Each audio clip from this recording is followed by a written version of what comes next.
whether you're asking it questions or you're putting facts in, all of that information, the other side could ask for your chat history on ChatGPT, and you would be required by law to turn that over.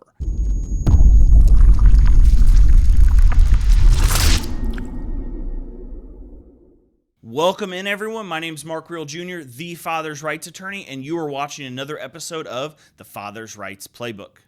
On today's episode, we cover a new and emerging topic in family law, one that's really, really important to a lot of cases. And this is how you need to be careful when involving AI in your family court case.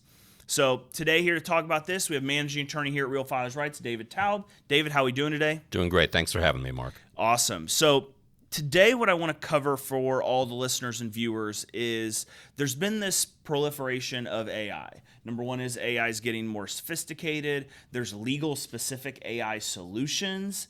So there's a lot going on in this space. But I read an article the other day, and this happened in a civil matter where two businesses were suing each other, but a C-suite executive's conversations with ChatGPT were discoverable, which caused significant issues for his company.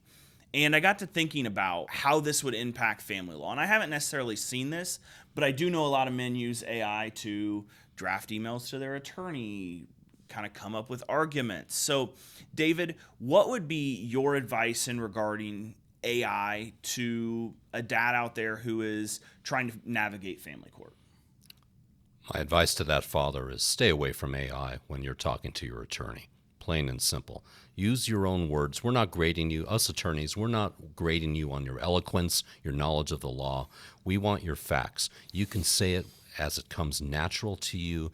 Do not use any AI program that is going to make your message to us more readable, more enjoyable. Frankly, we just want the facts anyway. And discoverable means you are these are conversations that the other side can subpoena and get a hold of and use in their case. When you use ChatGPT, you use one of those programs to communicate with your counsel, you lose that protection.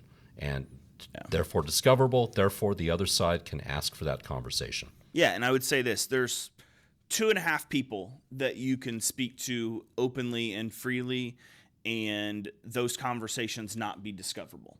Number one is your attorney. Number two is vast majority of medical professionals, unless you put your medical condition at issue. And then the half is your spouse, and that would only be if you're legally married. There's marital privilege. When you involve AI, whether you're asking it questions or you're putting facts in, all of that information, the other side could ask for your chat history on ChatGPT, and you would be required by law to turn that over. That's not what would happen. They can't ask for notes your attorney wrote, or they can't ask for the context of conversations or emails between you and your attorney or you and your therapist. They can't do that.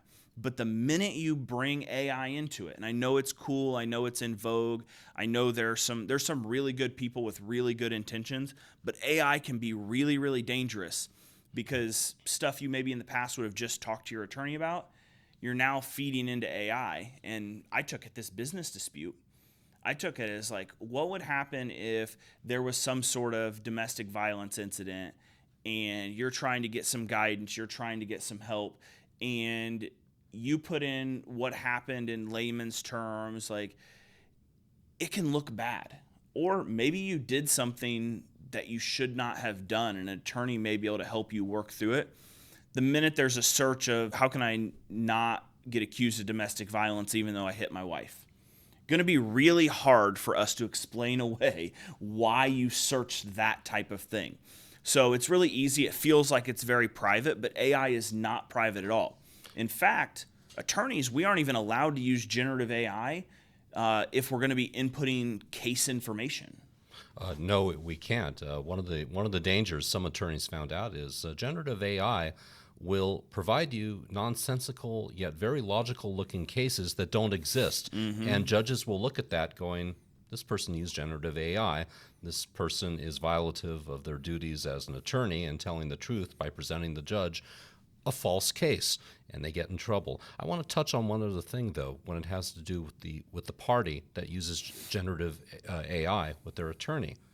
Think about it. Another attorney can go into their entire Chat GPT history, not just the conversation with the attorney. It can be the diary that they might keep. It can be about 101 questions under the sun. All of that will now be exposed to the other side and for the court to see. Yeah. It's embarrassing. It might not be relevant, but still it may get in, and it could hurt their career. It could certainly hurt their family law case. But it's just, you don't want to go there and open up that door. Yeah. Don't use it. Yeah, I mean, going back to what attorneys are allowed and not allowed to do, very specific guidance in, I think, every state, where we're not allowed to put case facts or different things like that into any sort of AI to help generate documents because it's not viewed as being safe and secure. So there are some ways to get around it, some kind of closed loop AI that I don't think the average person would have access to, but it feels private, but in the end, it's just not. That's right. And the internet never forgets. That'll stay on there forever, even not for the case that you're working on where you're talking to your attorney.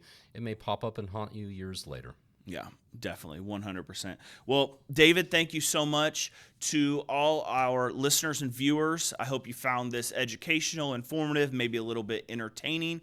If you have any questions, if you have any topics you want us to talk about, make sure you drop a comment on this podcast. And a lot of times we'll take our topics from YouTube, from Apple Podcasts, different comments that people write in and want to hear about. And with that, we'll see you guys again next week for another episode of the Father's Rights Playbook.